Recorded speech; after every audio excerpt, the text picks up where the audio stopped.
Hello friends, আজকে দেখো সামনে তোমাদের এএনএম এবং জিএনএম এক্সাম আছে। তো মেইনলি আমি এএনএম এবং জিএনএম কোশ্চেন নিয়ে আজকে আলোচনা করতে চলেছি। তো শুরুতে তোমাদেরকে বলে রাখি যে এই কোশ্চেনগুলো 2021-এ শিফট 1-এ যে কোশ্চেনগুলো এসেছিল, আজকে শুধুমাত্র সেটা নিয়ে আমরা আলোচনা করব এবং সাবজেক্ট হবে বায়োলজি। তো প্রথমে শুরুতেই বলে রাখি যে প্রত্যেকটা কোশ্চেন এখানে আমাদের ইম্পর্টেন্ট এবং তার সঙ্গে প্রত্যেকটা কোশ্চেনের ডিটেলস আমি তোমাদেরকে দিয়ে দিয়েছি, যাতে তোমাদের কোনো রকম বুঝতে না হয়। এবং প্রত্যেকটা জিনিসের যেটা সম্ভব হয়েছে সেগুলো আমি ছবি দিয়ে বোঝানোর চেষ্টা করেছি। আশা করছি তোমরা সকলের ভিডিওটা ভালো লাগবে। যদি ভালো লেগে থাকে তো অবশ্যই কমেন্টে জানাবে। তো চলো এবার কোশ্চেনে যাওয়া যাক। প্রথম কোশ্চেন দেখো আছে যে কোন হরমোন পত্রমোচন বিলম্বিত করে। পত্রমোচন বিলম্বিত করে, ঠিক আছে। বিলম্বিত মানে হচ্ছে দেরি হওয়া। তো পত্রমোচনে বিলম্বিত করতে কোন হরমোন সাহায্য করে, মানে কোন হরমোনটা সাহায্য করে, ঠিক আছে, যাতে দেরি না হয়। তো অপশন 1 হচ্ছে auxin, option B cytokinin, option C হচ্ছে জিব্বারেলিন, অপশন ডি হচ্ছে ফ্লোরেজিন। তো প্রথমে বলে রাখি এই যে অক্সিন, সাইটোকাইনিন আর জিব্বারেলিন, এই তিনটি হরমোনের সম্পর্কে আমরা জানি। এই তিনটি হচ্ছে উদ্ভিদ হরমোন, তাই তো, এবং প্রকৃতির নিয়মে এগুলো কিন্তু তৈরি। এছাড়া আমরা কৃত্রিম হরমোন 2,4-D এগুলো পেয়ে থাকি। ফ্লোরিজেন, ফ্লোরিজেন এটাও হচ্ছে একটা হরমোন। তো এই হরমোনগুলো সম্পর্কে আমরা পুরো ডিটেলস জানবো আগে, তারপরে আমরা কোশ্চেনের আনসারটা করব যে কোন হরমোন পত্রমোচনে বিলম্বিত করে। ঠিক আছে, চলো। অক্সিনে কি দেওয়া আছে? প্রথম আবিষ্কৃত উদ্ভিদ হরমোনটি হলো অক্সিন, সরি। তাহলে প্রথম আবিষ্কৃত উদ্ভিদ হরমোনটি হলো কি? অক্সিন। তাহলে যদি এখান থেকে তুমি দেখো আরেকটা কোশ্চেন পেয়ে গেলে যে আমাদের প্রথম আবিষ্কৃত উদ্ভিদ হরমোনটির নাম কি, আমাদের অ্যান্সার হয়ে যাবে কি? অক্সিন। অক্সিনের ভূমিকা কি, কি কাজে লাগে অক্সিনটা? দেখো, 1 নম্বর হচ্ছে অগ্রস্থ প্রকটতা, ঠিক আছে। অগ্রস্থ মানে হচ্ছে আগে বৃদ্ধি করতে সাহায্য করে। 2 নম্বর হচ্ছে কোষ বিভাজনে সাহায্য করে। 3 নম্বর হচ্ছে কোষের আয়তন বৃদ্ধি করতে সাহায্য করে। 4 নম্বর মূলের সৃষ্টি ও বৃদ্ধি করতে সাহায্য করে। 5 নম্বর ফলের বৃদ্ধি। আর 6 নম্বর ট্রপিক চলনকে নিয়ন্ত্রণ করে, ঠিক আছে। ট্রপিকের মধ্যে ট্রপিক চলন নিয়ন্ত্রণ আমরা নিশ্চয়ই আমাদের ক্লাসের মধ্যে হয়ে গেছে, যে তোমার হাইড্রোট্রপিক, ঠিক আছে, এই সমস্ত ট্রপিকগুলো চলনকে নিয়ন্ত্রণ করতে সাহায্য করে অক্সিন। তো দেখো বন্ধুরা, যে এখানে প্রত্যেকটা জায়গায় আমরা দেখছি বৃদ্ধি বৃদ্ধি বৃদ্ধি, তাই তো। তাহলে অক্সিনের প্রধান কাজ হচ্ছে কি? যে মূলত উদ্ভিদের বৃদ্ধি নিয়ন্ত্রণে সাহায্য করে। দেখো প্রথম লাইনে আমি তোমাদের লিখে দিয়েছি যে অক্সিন মূলত উদ্ভিদের বৃদ্ধি নিয়ন্ত্রণে সাহায্য করে। তাহলে অক্সিন থেকে যদি উদ্ভিদের বৃদ্ধি নিয়ন্ত্রণ করতে সাহায্য করে কোন হরমোন, তাহলে আমাদের আনসার হয়ে যাবে কি? অক্সিন। চলো 2 নম্বরে যাওয়া যাক, কি? জিব্বেরেলিন। জিব্বেরেলিন হচ্ছে ধানের বাকানি রোগ সৃষ্টিকারী জিব্বেরেলিনের ফুজি কোরাই নামক ছত্রাক থেকে এই হরমোন প্রথম আবিষ্কৃত করেন বিজ্ঞানী কুরোসাওয়া। তাহলে জিব্বেরেলিন হরমোনটা প্রথম কোন বিজ্ঞানী আবিষ্কার করেছিলেন? বিজ্ঞানী কুরোসাওয়া, ঠিক আছে। কোথা থেকে আবিষ্কার করেছিলেন? না, তো জিব্বেরেলা ফুজি কোরাই নামক এক ধরনের ছত্রাক, যেটা ধানের বাকানি রোগ সৃষ্টি করতে সাহায্য করে। এর ভূমিকা কি? 1 নম্বরে দেখো মুকুলের বীজের সুপ্ত অবস্থায় ভাঙন করতে সাহায্য করে। তাহলে যদি বলে জিব্বারেলিন যেমন অক্সিনের প্রধান কাজ কি, তাহলে উদ্ভিদের বৃদ্ধি নিয়ন্ত্রণ করতে সাহায্য করে। সেরকম জিব্বারেলিনের প্রধান কাজকে যদি বলে, তাহলে অ্যান্সার হয়ে যাবে মুকুল এবং বীজের সুপ্ত অবস্থার ভাঙনের মধ্যে সাহায্য করে। তাহলে জিব্বারেলিনের প্রধান কাজ কি হচ্ছে? মুকুল ও বীজের সুপ্ত অবস্থার ভাঙন। 2 নম্বর হচ্ছে কি? পর্বের মধ্যে দৈর্ঘ্যে বৃদ্ধি ঘটায়। আর 3 নম্বর হচ্ছে ফলের বৃদ্ধি ঘটায়, ঠিক আছে। এছাড়াও পর্বের মধ্যে দৈর্ঘ্যের বৃদ্ধি ঘটায়, কিন্তু জিব্বারেলিনের মেইন কাজ কি? মুকুল ও বীজের সুপ্ত অবস্থার ভাঙন, ঠিক আছে। চলো সাইটোকাইনিন। সাইটোকাইনিনের অন্যান্য নামগুলি হচ্ছে, দেখো সাইটোকাইনিনের বিভিন্ন নাম আছে, যেমন হচ্ছে কাইনেটিন, তারপর হচ্ছে তোমার কাইনিন, ফাইটোকাইনিন, এগুলো সবই হচ্ছে সাইটোকাইনিনের নাম। এর কাজ কি? কোষ বিভাজনের সংগঠন করা, পার্শ্বীয় মুকুলের বৃদ্ধি করা এবং পত্র মোচনে বিলম্বিত করা।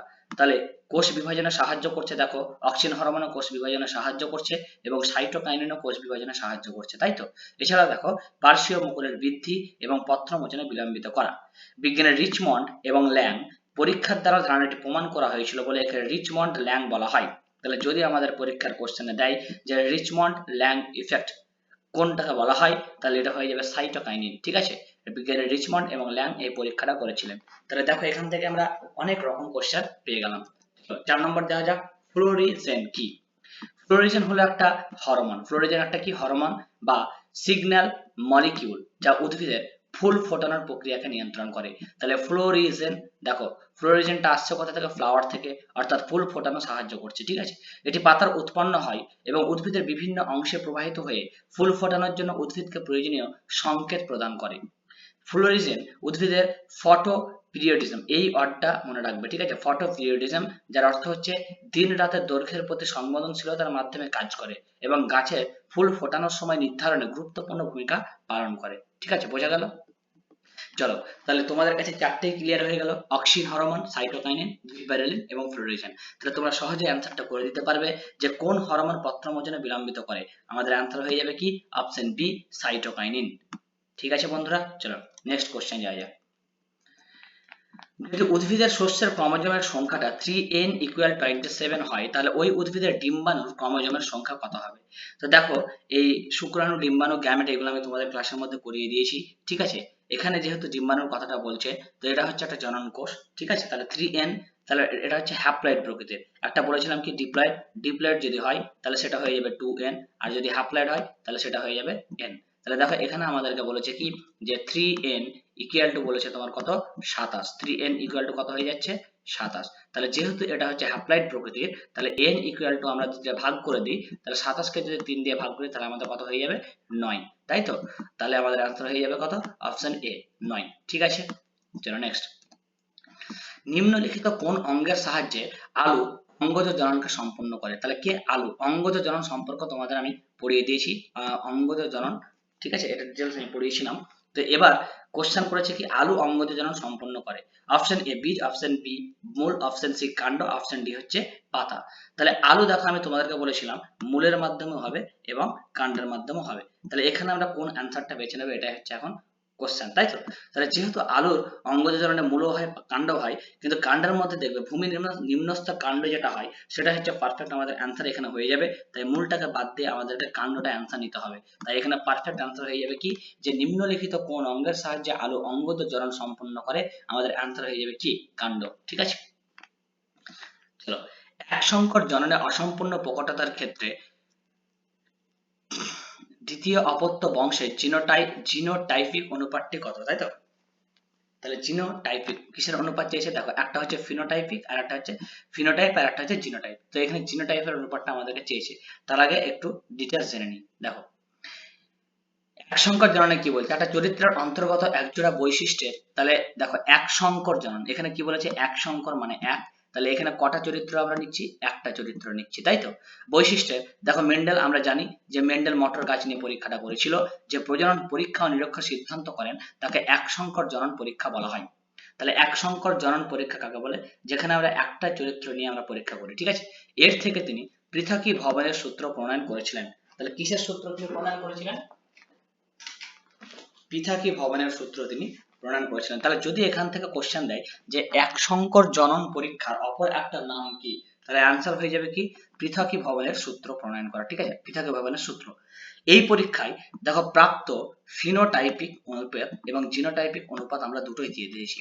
তাহলে এখানে দেখো এক সংকর জনন একটা পরীক্ষা, একটা দ্বিসংকর জনন পরীক্ষা, ঠিক আছে। তাহলে এক সংকর জননে ফিনোটাইপিক অনুপাতটা হচ্ছে তোমার 3:1 এবং জিনোটাইপিক অনুপাত হচ্ছে 1:2:1। ভালো করে মনে রাখবে বন্ধুরা, কোশ্চেনটা খুব ইম্পর্টেন্ট, পরীক্ষায় আসে।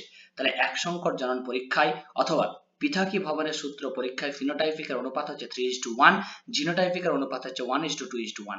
আর দ্বিসংকর জনন পরীক্ষায় মানে তোমার দুটো চরিত্র নিচ্ছে, ঠিক আছে, এবং এর অপর একটা নাম হচ্ছে কি স্বাধীন বিন্যাসের সূত্র বলা হয়। তাহলে এক সংকর জনন পরীক্ষাটিকে বলে পৃথকী ভবনের সূত্র, আর দ্বিসংকর জননের পরীক্ষাটিকে বলে স্বাধীন বিন্যাসের সূত্র, ঠিক আছে। এই পরীক্ষায় ফিনোটাইপিক অনুপাতটা হচ্ছে 9:3:3:1 এবং জিনোটাইপিক অনুপাতটা হচ্ছে 1:2:2:4:1:2:1:2:1। এটা মনে রাখবে কি করে, মনে রাখবে 122, ঠিক আছে, 122 41 21 21, ঠিক আছে, বা মনে রাখতে পারো 122 4 121 21, এভাবে মনে রাখতে হবে, ঠিক আছে। তাহলে এই পরীক্ষায় প্রাপ্ত ফিনোটাইপিক অনুপাতটা হচ্ছে 9:3:1 আর জিনোটাইপিক অনুপাত হচ্ছে এইটা, ঠিক আছে। এবার অসম্পূর্ণ প্রকটতার ক্ষেত্রে এফটি জনুর ফিনোটাইপিক ও জিনোটাইপিক অনুপাতটা কি হচ্ছে, উভয়ে একই হয়, সেখানে মানটা হচ্ছে 1:2:1। তাহলে কি বললাম, এক সংকর জনন পরীক্ষায় দেখতে পাচ্ছ ফিনোটাইপিক জিনোটাইপিক অনুপাত খুব ইম্পর্টেন্ট, দ্বিসংকর জনন পরীক্ষায় ফিনোটাইপিক জিনোটাইপিক অনুপাত দেখতেই পাচ্ছ খুব ইম্পর্টেন্ট, এবং অসম্পূর্ণ প্রকটতার ক্ষেত্রে অনুপাতটা দেখতে পাচ্ছ 1:2:1, এটাও কিন্তু খুব ইম্পর্টেন্ট। ঠিক আছে, তাহলে এটা আমাদের অ্যান্সার হয়ে যাবে কি, যে এক সংকর জননে অসম্পূর্ণ প্রকটতার ক্ষেত্রে দ্বিতীয় অপত্য বংশের জিনোটাইপিক অনুপাতটা কত হয়ে যাবে। তাহলে আমাদের অ্যান্সার হয়ে যাবে কি বলো, দেখো এখানে দেখতে পাচ্ছি জিনোটাইপিক অনুপাতটা হচ্ছে এক সংকর জনন 1:2:1, তাহলে আমাদের এখানে হয়ে গেল অ্যান্সার বি 1:2:1। ঠিক আছে, নেক্সট, মাখা ময়দা তালের সাথে ইস্ট যোগ করলে সেটি এর কারণ কি? ঠিক আছে, এর কারণ কি দেখো, বৃদ্ধি পায়, এর কারণ কি? অপশন এ, কোরকদগম প্রক্রিয়ার নতুন ইস্ট কোষ তৈরি হয়। অপশন বি, শৃঙ্খল থেকে কোরকদগম প্রক্রিয়ার নতুন ইস্ট তৈরি হয়। অপশন সি, দ্রুত সংখ্যা বৃদ্ধি পায় ইস্ট কোষের শোষণের ফলে কার্বন ডাই অক্সাইড নির্গত করে। তাহলে এটা হচ্ছে খুব ইম্পর্টেন্ট, যে আমরা যখন ময়দা তৈরি করি সেই ময়দার মধ্যে কি হয়, যখন আমরা ময়দাটা তৈরি করি সেই ময়দার মধ্যে তোমার কি দ্রুত পরিমাণে কোষের সংখ্যাটা বৃদ্ধি পায়, এবং সেখান থেকে যখন তোমার কার্বন ডাই অক্সাইডটা কি হয়ে যায়, নির্গত করে, তখন দেখবে এগুলো ফুটো ফুটো হয়ে যায়। ঠিক আছে, তার মানে এখান থেকে বুঝতে পারা যায় কি কার্বন ডাই অক্সাইডটা নির্গত হয়ে যাচ্ছে। ঠিক আছে, তাহলে আমাদের পারফেক্ট অ্যান্সার হয়ে যাবে কি, যে দ্রুত সংখ্যা বৃদ্ধি পায় ইস্ট কোষের শোষণের ফলে কার্বন ডাই অক্সাইডের সংখ্যা নির্গত করে। নেক্সট, ক্রোমোজোমের শেষ প্রান্তের কাছে প্রাথমিক খাঁজ অবস্থান করলে তাকে কি বলে? দেখো এটা ক্লাসের মধ্যে আমি তোমাদেরকে পড়েছিলাম, যেটা তোমাদের মধ্যে গন্ডগোল লাগাচ্ছে সেটা হচ্ছে টেলোসেন্ট্রিক আর অ্যাক্টোসেন্ট্রিক, এই দুটোর মধ্যে গন্ডগোল লাগাবে। ঠিক আছে, তো চলো চারটে আগে পড়ে নিই, তারপরে আমরা অ্যান্সার করবো। ঠিক আছে, তাহলে এই চারটে কিন্তু খুব ইম্পর্টেন্ট পরীক্ষার জন্য। ঠিক আছে, আসে যে ক্রোমোজোমের সেন্ট্রোমিয়ারের অবস্থান অনুযায়ী ক্রোমোজোমটা 4 প্রকারের। নাম্বার 1 হচ্ছে কি মেটাসেন্ট্রিক, যে সেন্ট্রোমিয়ারের ক্রোমোজোমের ঠিক মাঝখানে থাকে এবং অ্যানাফেজ দাসে ভি আকৃতি ধারণ করে। আকৃতিগুলো কিন্তু অবশ্যই মনে রাখবে, একটা হচ্ছে ভি আকৃতি ধারণ করে, একটা এল আকৃতি ধারণ করে, একটা জে আকৃতি ধারণ করে, আর একটা তোমার আই আকৃতি ধারণ করে। ঠিক আছে, তো মেটাসেন্ট্রিক কি, সেন্ট্রোমিয়ারের ক্রোমোজোমের ঠিক মাঝখানে থাকে ওই অ্যানাফেজ দশায় ভি আকৃতি ধারণ করে। ওকে, তাহলে এটা কোথায় থাকে, তোমার মাঝখানে। 2 নম্বর চলে গেলাম সাব মেটাসেন্ট্রিক, এটা কি আকৃতি ধারণ করে, তোমরা দেখতে পাচ্ছ এল আকৃতি ধারণ করে। তো সেন্ট্রোমিয়ারের ক্রোমোজোমের কেন্দ্রের কাছাকাছি অবস্থান করে ও অ্যানাফেজ দশায় এল আকৃতি ধারণ করে। ঠিক আছে, 3 নম্বর চলে গেল কি অ্যাক্রোসেন্ট্রিক, সেন্ট্রোমিয়ারের ক্রোমোজোমের প্রাপ্তের দিকে ঘেঁষে থাকে, অর্থাৎ সেন্ট্রোমিয়ারের ক্রোমোজোম যেখানে থাকে সেই প্রাপ্তের দিকে সে ঘেঁষে থাকে, এটার আকার হচ্ছে জে আকৃতি। আর 4 নম্বর হচ্ছে তোমার টেলোসেন্ট্রিক, এটা সেন্ট্রোমিয়ারের ক্রোমোজোমের একদম শেষ প্রান্তে থাকে। তাহলে একদম শেষ প্রান্তে কে থাকে, টেলোসেন্ট্রিক, এবং অ্যানাফেজ দশায় আই আকৃতি ধারণ করে। তো বন্ধুরা বারবার বলে রাখি যে আকৃতিগুলো তোমরা দেখে রাখবে, যে মেটাসেন্ট্রিক হচ্ছে ভি, সাব মেটাসেন্ট্রিক এল, অ্যাক্রোসেন্ট্রিক হচ্ছে জে, এবং টেলোসেন্ট্রিক হচ্ছে আই। তো সবের শেষ প্রান্তে থাকে একদম কে টেলোসেন্ট্রিক। আর দেখো অ্যাক্টোসেন্ট্রিক যেটা বলছে সেটা হচ্ছে সেন্ট্রোমিয়ার ক্রোমোজোমের প্রাপ্তের দিকে ঘেঁষে থাকে। তো এখানে তোমাদের কোশ্চেনটা লুকিয়ে আছে এইখানে, যে শেষ প্রান্তের কাছে, এইখানে কিন্তু তোমাদের কোশ্চেনটা লুকিয়ে আছে, যে ক্রোমোজোমের শেষ প্রান্তের কাছে, একদম শেষ প্রান্ত বলেনি কিন্তু শেষ প্রান্তের কাছে বলেছে। যদি শেষ প্রান্তে বলতো তাহলে কিন্তু আমাদের অ্যান্সার হতো টেলোসেন্ট্রিক, যেহেতু বলেছে শেষ প্রান্তের কাছে, তাহলে আমাদের হয়ে যাবে অ্যান্সার কি অ্যাক্রোসেন্ট্রিক, অপশন এ। ঠিক আছে, চলো নেক্সট, নিচের কোন পর্যায়ে ডিএনএ সংখ্যাটা দ্বিগুণ হয়? ঠিক আছে, কোন পর্যায়ে ডিএনএ সংখ্যাটা দ্বিগুণ হয়? দেখো এই ছবিটা আমি তোমাদের পুরো করিয়ে দিয়েছি ক্লাসের মধ্যে, যে এটা দুটো ভাগে ভাগ হয়। দেখো আমি একটা বলেছিলাম কি, একটা হচ্ছে ইন্টারফেস দশা আর একটা হচ্ছে এমফেস দশা। এই যে নীল কালারের যেটা দেখতে পাচ্ছ, এই নীল কালারের পুরো দশাটাকে আমরা বলি কি ইন্টারফেস দশা, তাই তো। আর এই লাল কালারের যে দশা দেখতে পাচ্ছ সেই দশাটাকে আমরা বলি কি এমফেস দশা। দেখো এখানে লেখা আছে ইন্টারফেস নীল কালিতে, আর এখানে দেখো এটা লেখা আছে কি এমফেস। ঠিক আছে, এই এমফেজের আবার দশা পাবো কটা, 4টি। একটা হচ্ছে প্রোফেজ, তারপরে মেটাফেজ, তারপরে অ্যানাফেজ, তারপরে টেলোফেজ, আর আরেকটা পাবো কি সাইটোকাইনেসিস। এই সাইটোকাইনেসিসকে আমরা দুই ভাগে ভাগ করতে পারি, একটা হচ্ছে উদ্ভিদ সাইটোকাইনেসিস আর একটা হচ্ছে প্রাণী সাইটোকাইনেসিস। এদের প্রত্যেকটা কাজে আমরা বলেছিলাম যে G0 দশাটা হচ্ছে তোমার বিশ্রাম দশা, এটা খুব ইম্পর্টেন্ট পরীক্ষায় আসে, যে G0 দশাটা কি, এটা হচ্ছে বিশ্রাম দশা, আর এটা হচ্ছে তোমার কি G1 দশা। G1 দশায় সমস্ত কিছু কি হয়, সংশ্লেষিত হয়, মানে শুরু হয়, আর G2 দশায় সমস্ত কিছু শেষ হয়। তো G1 এর দশায় যেগুলো শুরু হবে, G2 দশায় সেগুলো শেষ হবে। আর S দশারই একটাই কাজ বলেছিলাম, সেটা হচ্ছে ডিএনএ দ্বিতন্ত্রীকরণ। S দশায় শুধু একটাই কাজ, ডিএনএ দ্বিতন্ত্রীকরণ। তো এখানে আমাদের অ্যান্সার হয়ে যাবে দেখো S দশা। ঠিক আছে, তাহলে আমাদের অ্যান্সার কি হয়ে গেল, S দশা। আশা করছি এটা তোমরা বুঝতে পেরেছো ছবিটা। চলো নেক্সট, ডারউইনের মতবাদ কোন তত্ত্বটিকে স্বীকার করে না? কোথায় গেল, ডারউইনের মতবাদ কোন তত্ত্বটিকে স্বীকার করে না? তো দেখো এটা হচ্ছে অভিযোজন অভিব্যক্তি অভিযোজন চ্যাপ্টার থেকে তোমার দিয়েছে। নাম্বার 1 হচ্ছে যোগ্যতমের উদ্বর্তন, নাম্বার বি হচ্ছে প্রাকৃতিক নির্বাচন, অপশন সি হচ্ছে অস্তিত্বের জন্য সংগ্রাম, অপশন ডি হচ্ছে অর্জিত বৈশিষ্ট্যের উত্তরাধিকারী। তো ডারউইন যেটা বলেছিল, এটা দেখবে আমরা করেছিলাম যে ডারউইন সম্পর্কে, তো যোগ্যতার উদ্বর্তন, প্রাকৃতিক নির্বাচন এবং অস্তিত্বের জন্য সংগ্রাম, এই তিনটেই হচ্ছে তোমার ডারউইন করেছিল। আর বাকি একটা যেটা ডারউইন করেনি সেটা হচ্ছে অর্জিত বৈশিষ্ট্যের উত্তরাধিকারী। তাহলে এটাই আমাদের অ্যান্সার হয়ে যাবে। এটা কে করেছিল? এটা করেছিল ল্যামার্ক, তাই তো? তাহলে এটা কে করেছিল? উত্তরাধিকারের সূত্রের কথা বলেছিল ল্যামার্ক, এম এ আর কে, ঠিক আছে। আর বাকি যে তিনটের কথা বললাম, যোগ্যতা, উদ্বর্তন, প্রাকৃতিক নির্বাচন, অস্তিত্বের জন্য সংগ্রাম, এগুলো ডারউইন বলেছিল, ঠিক আছে। নেক্সট, পুনরুৎপাদন বৈশিষ্ট্য কোন প্রাণীর ক্ষেত্রে দেখতে পাওয়া যায়? এই কোশ্চেনটা আমি তোমাদের ক্লাসের মধ্যে করিয়েছিলাম, এবং যে কোশ্চেনটা করেছি সেটাই তোমাদের এখানে দিয়েছে, কমন পড়ে গেছে। দেখো যে পুনরুৎপাদন বৈশিষ্ট্য কোন প্রাণীর ক্ষেত্রে দেখতে পাওয়া যায়, যে অপশন এ হচ্ছে সাইকন, অপশন বি শামুক, অপশন সি হচ্ছে ঝিনুক, অপশন ডি হচ্ছে প্ল্যানেরিয়া। দেখো আমি এইটাই তোমাদের ক্লাসে দেখিয়েছিলাম যে পুনরুৎপাদন অ্যান্সার হয়ে যাবে কি? প্ল্যানেরিয়া। তো প্ল্যানেরিয়া দিয়ে আমি তোমাদেরকে দেখিয়েছিলাম যে অযৌন জনন পদ্ধতিতে জনিত্র জীবের সামান্য দেহাংশ সম্পূর্ণ নতুন জীব সৃষ্টি করে তাকে বলে পুনরুৎপাদন। এই প্রকার অযৌন জনন পদ্ধতিকে বলা হয় মরফালিক্স বলা হয়, ঠিক আছে। উদাহরণ কি? প্ল্যানেরিয়া নামক চ্যাপ্টা কৃমির কোষদেহের যে কোনো অংশে বিচ্ছিন্ন হলে প্রতিটি বিচ্ছিন্ন অংশ থেকে নতুন অপত্যের সৃষ্টি হয়। প্ল্যানেরিয়া ছাড়া স্পঞ্জ হাইড্রাতে পুনরুৎপাদন দেখতে পাওয়া যায়। তাহলে আরো আমাদের আনসার দেখো দুটো পেয়ে গেলাম, একটা হচ্ছে স্পঞ্জ, একটা হচ্ছে হাইড্রা। তাহলে প্ল্যানেরিয়া, স্পঞ্জ এবং হাইড্রা। তাহলে আমাদের এখানে আনসার কি হয়ে যাবে বলো? প্ল্যানেরিয়া হয়ে যাবে আমাদের আনসার, অপশন ডি, যে পুনরুৎপাদন বৈশিষ্ট্য কোন প্রাণীর ক্ষেত্রে দেখতে পাওয়া যায়। নেক্সট কোশ্চেন দেখা যাক, মস্তিষ্কের কোন অংশটি বার্তা কেন্দ্র হিসেবে কাজ করে? এইটা খুব একটা ভালো কোশ্চেন, খুব ইম্পর্টেন্ট কোশ্চেন, এটা আবার পরীক্ষাতে তোমাদের আসতে পারে। তো মস্তিষ্কের কোন অংশটি বার্তা কেন্দ্র হিসেবে কাজ করে? দেখো হাইপোথ্যালামাস, থ্যালামাস, পন্স সেরিবেলাম। তো প্রথমে আমরা এদের কাজগুলোকে আমরা সম্পর্কে জেনে নিই, তারপরে কিন্তু আমরা এই কোশ্চেনের অ্যান্সার করব, ঠিক আছে। চলো প্রথমে দেখো দিয়েছে হাইপোথ্যালামাস, ছবিটা তোমরা নিশ্চয়ই দেখতে পাচ্ছ। দেখো এখানে দিয়েছে থ্যালামাস, এটা হচ্ছে হাইপোথ্যালামাস, আর এটা হচ্ছে কি? পন্স।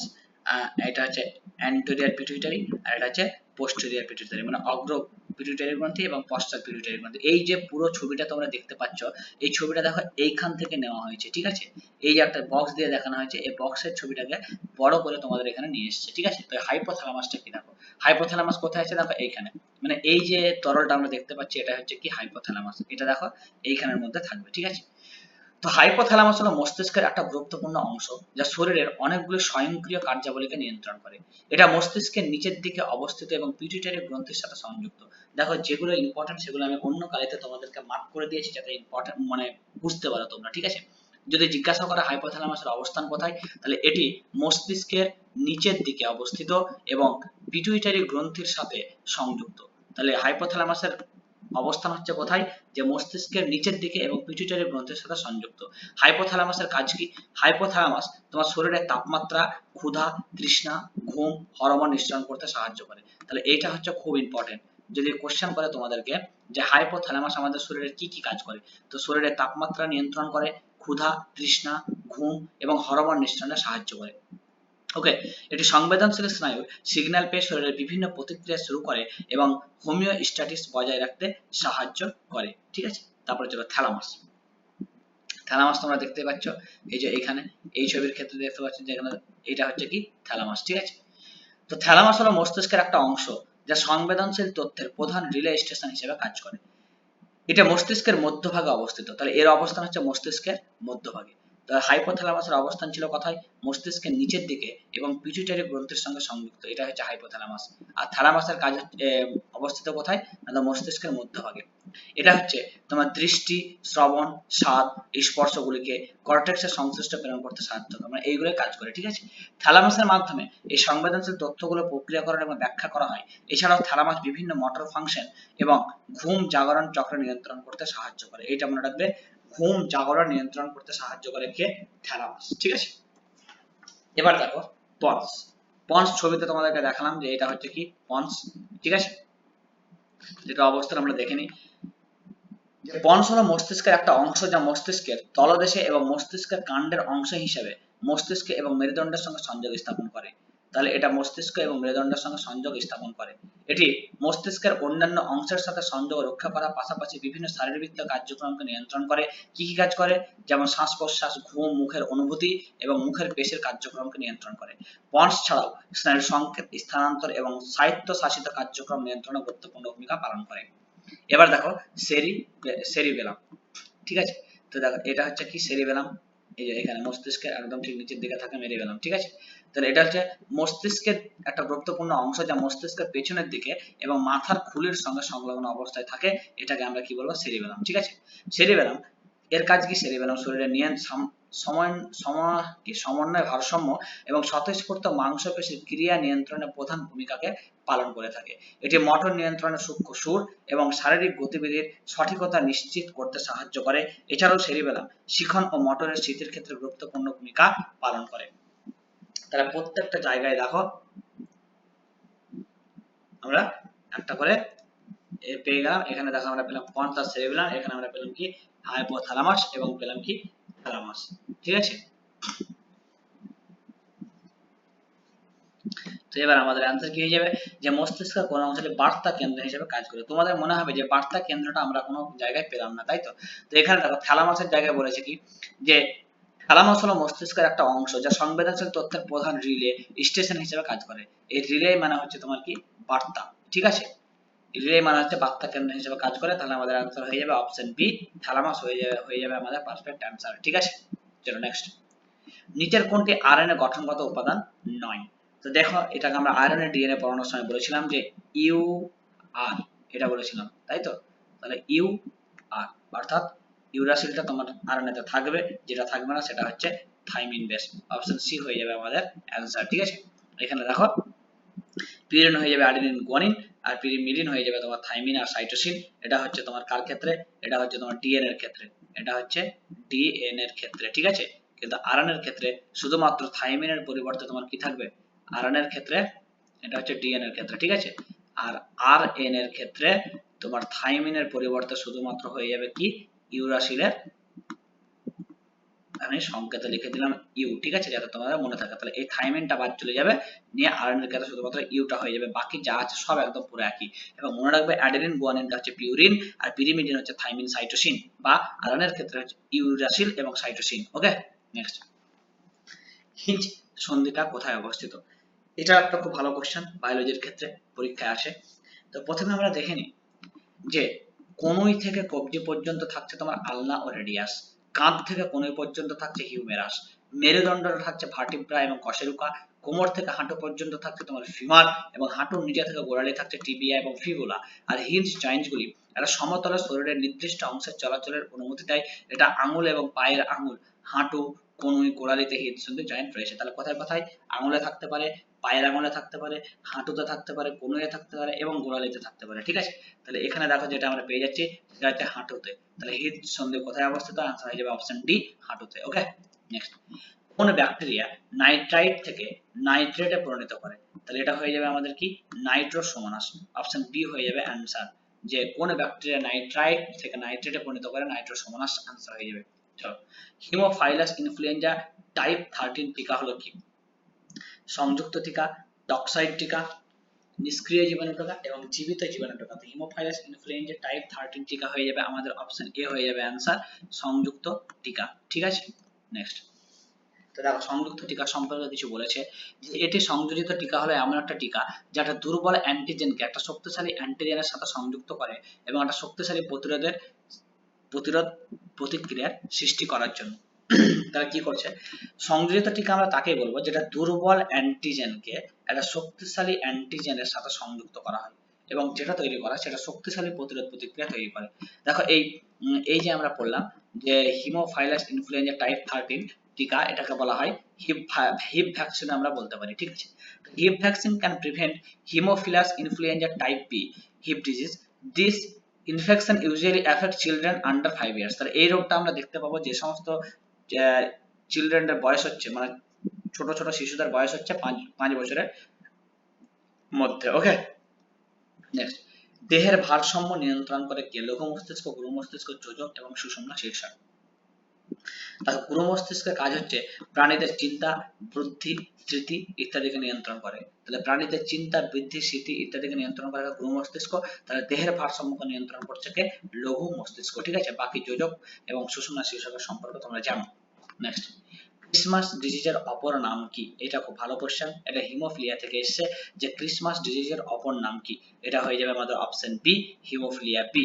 তাহলে ক্রিসমাস ডিজিজ কার অপর নাম? হিমোফিলিয়া বি এর অপর নাম। ঠিক আছে, লজ্জাবতী লতা পত্রকের চলন হলো আলোক ব্যাপ্তি চলন। এই তো লজ্জাবতী পাতা, এটা তোমরা সবাই জানো, কমন কোশ্চেন। লজ্জাবতী লতা হয়ে যাবে তোমার স্পর্শ ব্যাপ্তি চলন, স্পর্শ করলে ওদের পাতাগুলো কি হয়? মুজে যায় বা বুঝে যায়, তাই তো। কোন হরমোনটি অমরা, যাকে ইংরেজিতে বলা হয় কি হিউম্যান প্ল্যানসেটা থেকে খরিত হয় না? তাহলে কোন হরমোনটি অমরা হিউম্যান প্ল্যানসেটা থেকে খরিত হয় না? এটা হয়ে যাবে আমাদের অপশন ডি, এলএইচ। ঠিক আছে, হিউম্যান প্ল্যানসেটা থেকে খরিত হয় না। এলএইচটা কি দেখো, LH is the only hormone that not secreted by the placenta, এটা প্ল্যান্সেটা থেকে খরিত হয় না। Progesterone and estrogen are produced by the ovaries in female, তাহলে প্রোজেস্টেরন এবং ইস্ট্রোজেন যে দুটো পাই সেটা হচ্ছে মহিলাদের ওভারিজ থেকে খরিত হয়, অর্থাৎ ডিম্বাণু থেকে। But during pregnancy the placenta takes up the role. Prolactin LH is produced by the pituitary gland, the prolactin এবং LH কোথা থেকে খরিত হয়? পিটুইটারি গ্ল্যান্ড থেকে। আর প্রোজেস্টেরন আর ইস্ট্রোজেন খরিত হয় কোথা থেকে? Ovaries in female. ওকে, তাহলে আমাদের অ্যান্সার হয়ে গেল কি এটা? LH। নেক্সট, মেন্ডেলের দ্বিসংকর জনন প্রক্রিয়ায় দ্বিতীয় অপত্য বংশে উৎপন্ন জিনোটাইপ আর ফিনোটাইপের সংখ্যা কত হবে? দেখো, যে দ্বিসংকর জনন পরীক্ষায় বলেছে, একটু আগে আমরা দেখলাম দ্বিসংকর জনন পরীক্ষা কটা আছে। তাহলে যেটা হচ্ছে 9:3:1 একটা জায়গায় পেয়েছিলাম, আর আরেকটা জায়গায় পেয়েছিলাম কি 1:121 যেটা বলেছিলাম। তাহলে দ্বিসংকর জনন আমরা পরীক্ষায় পেয়েছিলাম, একটা হচ্ছে 9:3:1, একটা জায়গায় পেয়েছিলাম কত? 121, 4, 21, 21।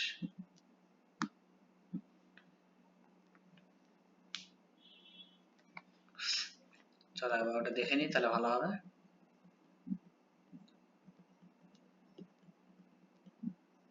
এই দেখো 122 আছে, সরি, প্রথমে 122, 41, 21, 21। তাহলে এটা এখানে দেখো যোগ করলে কত হয়ে যাচ্ছে দেখো, 1, 2, 3, 4, 5, 6, 7, 8, 9। এখানে আমরা পেয়ে যাচ্ছি কটা? 9টা। এখানে পেয়ে যাচ্ছি 1, 2, 3, 4, 4টে। তার ফিনোটাইপে 4টে, জিনোটাইপে পেয়ে যাচ্ছে কটা? 9টা। 122, 41, 21, 21।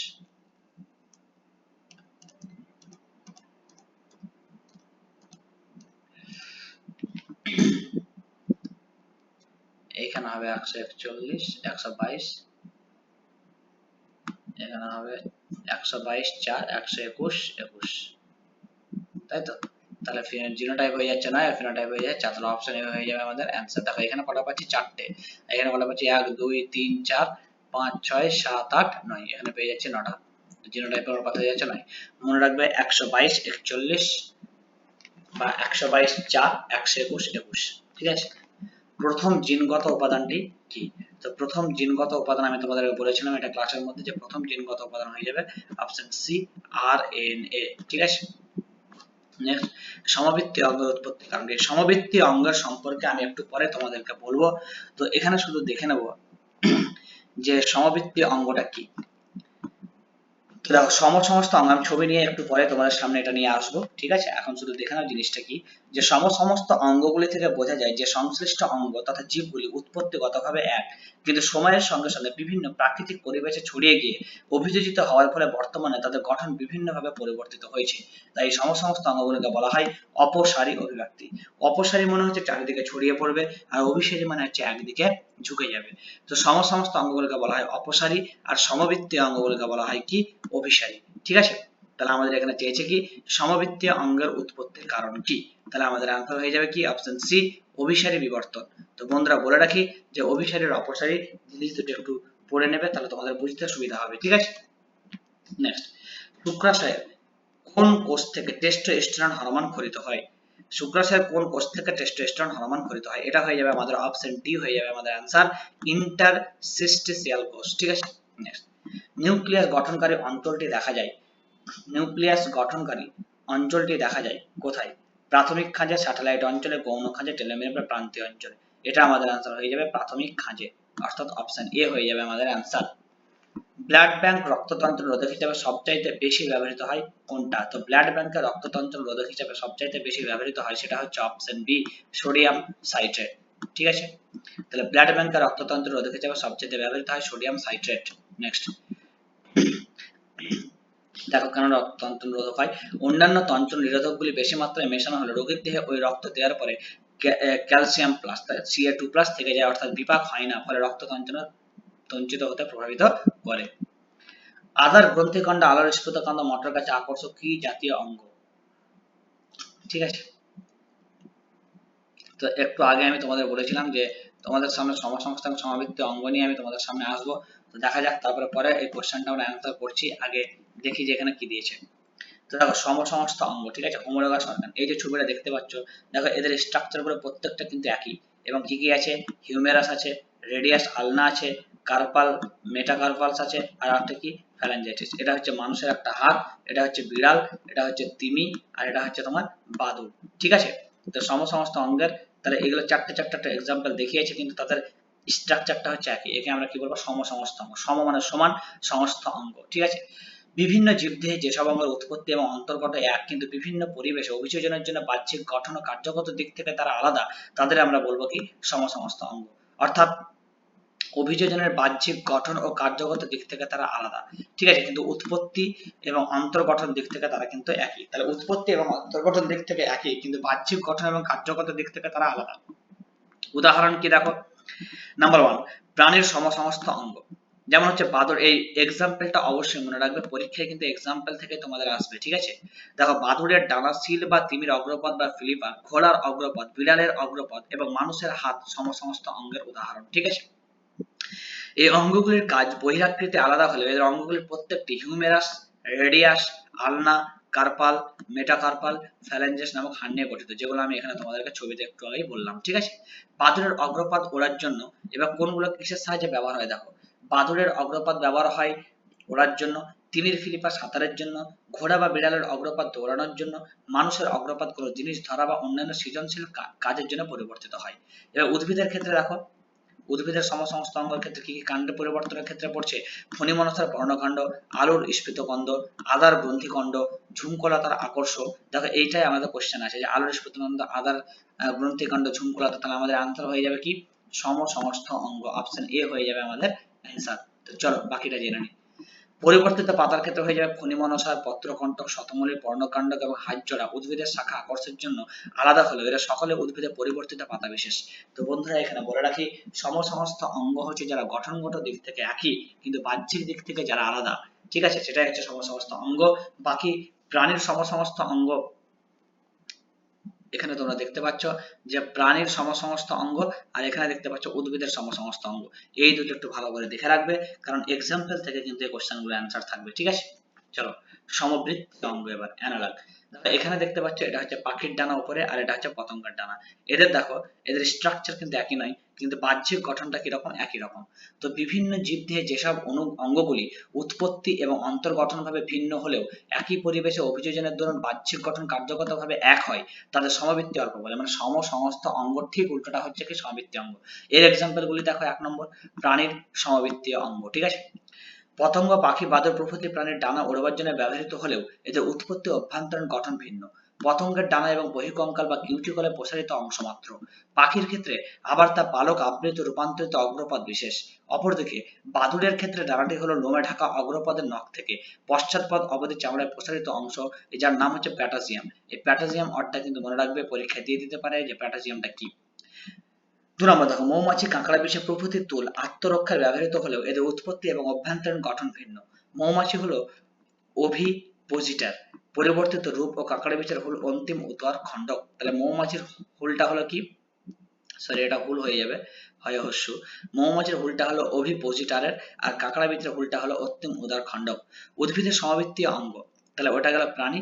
এবার দেখো 2 নম্বরে আসছে কি? আমাদের 2 নম্বরে আসছে উদ্ভিদ। ঠিক আছে,